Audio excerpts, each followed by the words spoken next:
So in the last video, we talked about how, the difference between reality and truth, and how that relates to happiness, and, why it's actually helpful to actually understand the difference between reality and truth, and that the truth, the way we're defining it, is something that's always actually true, something that's always, there's something that's always operating, and reality in terms of our experience of what is real, something. And so, like, how in terms of, like, for instance, Newtonian, from a Newtonian physics perspective, that Newtonian physics works, but then at the speed of light, that actually we need to actually rely on special theory of relativity and general theory of relativity, and that the general theory of relativity is a much better explanation that encompasses um, the phenomenon of Newtonian physics, but it actually explains more.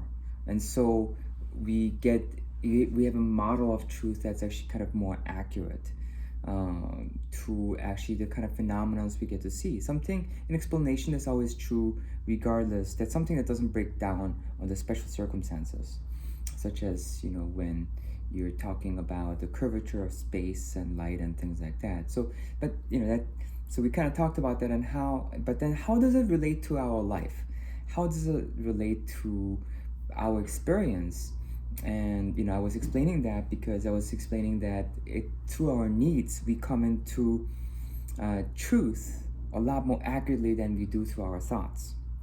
And so that's actually why I kind of brought that in. And today I kind of want to talk about some of the practicalities of that, and as to why I wanted to introduce that.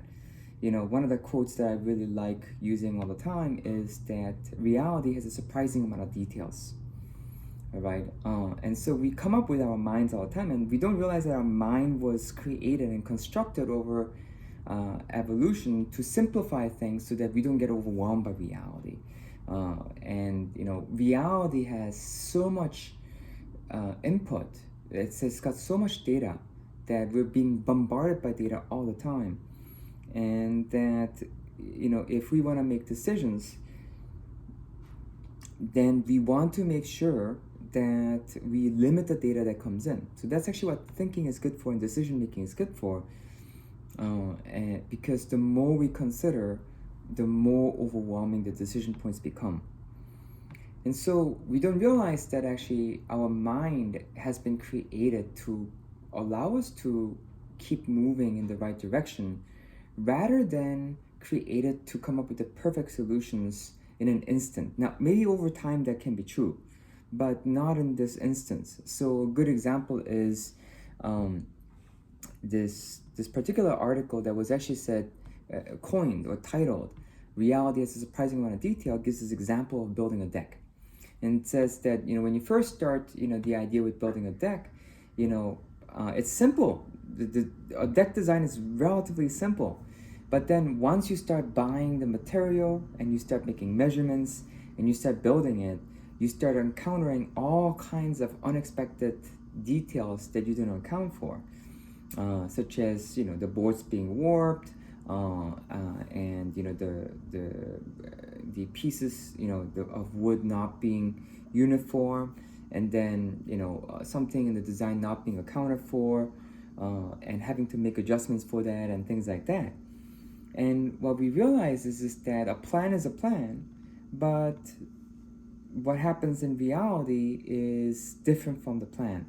And the whole idea is, if your plan can account for the things you didn't account for, then that's a good plan.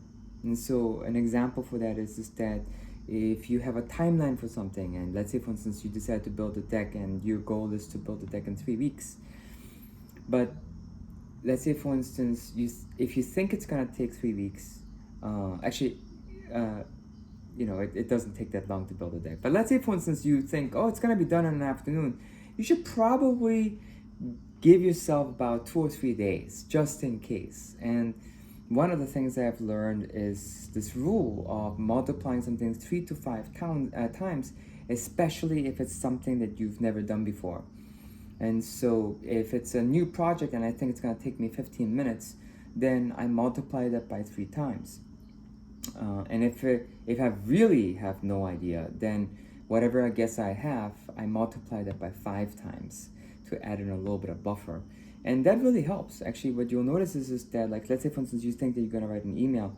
We forget all the added time that comes. So we just think about writing the email and sending it, but we don't think about the time it takes to sit down, the time it takes to actually review the other person's email, to kind of really think about it, the time it takes to actually write it, and then kind of review your own email, edit it, and then sending it. And so by the time you're done doing all that, you'll notice that it actually takes longer than you thought it would. Now, maybe the actual time to write the email itself was, let's say, for instance, 15 minutes, if that's how long you thought it was going to take. But the other things that you didn't account for probably took 5 or 10 minutes longer, and all of a sudden now you're 5 or 10 minutes out. And that's actually something on what you experience. So even things that you experience down, oftentimes we tend to underestimate it because in our mind it's simpler than what reality is. And so this is kind of like an example, and to kind of understand reality more concretely.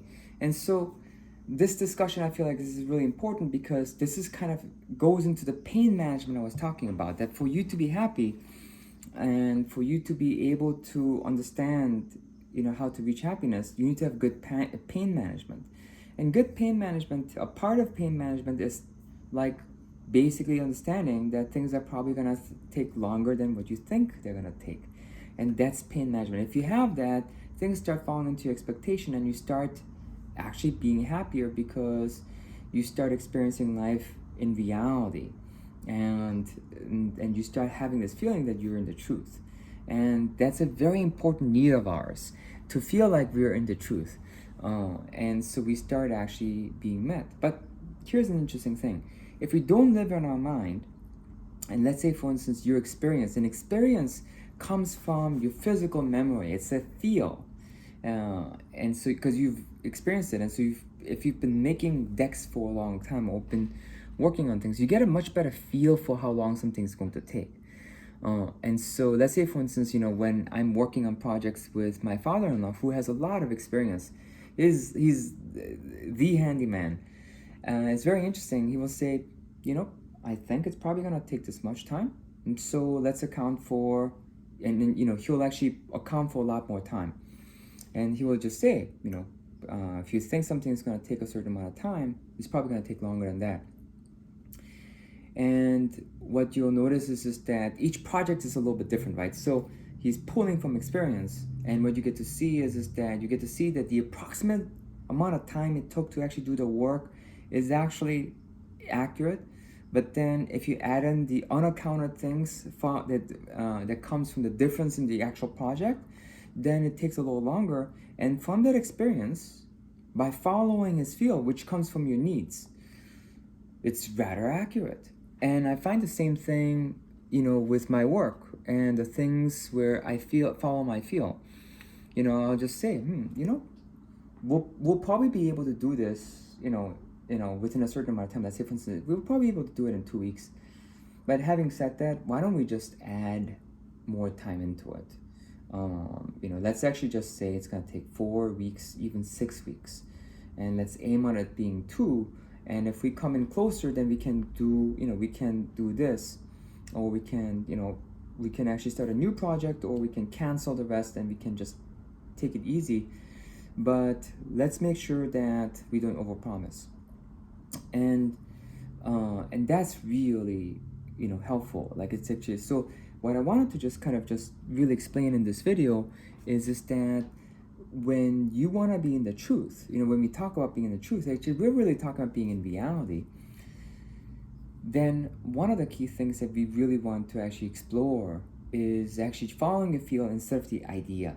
And if you're following the idea, then remembering that whenever you follow an idea, on the whole, it's always taken longer. And if you start doing that, then you start feeling a certain sense of order and safety. You start feeling a certain sense of actually relaxation, and you start connecting, and you stop rushing. You start physically feeling better, and you start feeling confident because you're like, oh, I'm in reality. And so to be in reality is a need of ours, because if you're not in reality, you cannot navigate the world. And so I want to kind of just start with the practicalities of what it means to be in the truth. And so hopefully this idea that reality has a has a surprising amount of detail, meaning it's always got more detail than we anticipated. I hope that this concept is really helpful, because that is a concept.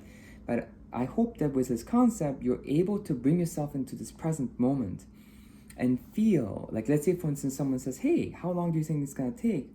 Be able to kind of feel and say, I feel that it's going to take this much time. And then be able to actually, from your experience, say, having said that, it's a range, and we should probably account for this just in case something goes wrong. So how about we multiply that by by 3 times or so, and then you'll notice that you start being able to actually accomplish the things you want to accomplish, and you start being able to have your needs met. Oftentimes, the reason we don't have our needs met is because we list out things and we say, okay, today I'm gonna get these 8 things, 10 things, 15 things, 18 things done. And you end up getting actually a fraction of that done. Typically, probably about a third of what you thought you were going to get done. And we start feeling miserable because we didn't meet our own expectations. And I want to kind of just say, how about you take this into account and see what happens? Because once you start being in reality, you'll notice that you start being a lot happier. That's number one. Number two, also write the things down that you didn't think you were going to do, that you ended up doing. And what you'll notice is that you actually got done the amount you got done. You just also had to do a lot of things that you didn't account for. And you had to also do a lot of things that was not unanticipated, that doesn't look like work, such as taking rests. I say that you need to take rest into one of the checklists in your work, because taking breaks is a part of your work, because it's actually what makes you productive. So if you don't put that in your checklist, if it's not part of your checklist, then you're not really doing work, because you're gonna run yourself ragged. And then later on, you're gonna take these really longer breaks, because once you poop out, it's difficult to recover from that. So hopefully that was helpful. And so today I just wanted to kind of just start with this concept of what reality is and being in reality is, practically speaking, and that it's really about understanding that reality has a surprising amount of details. Thank you.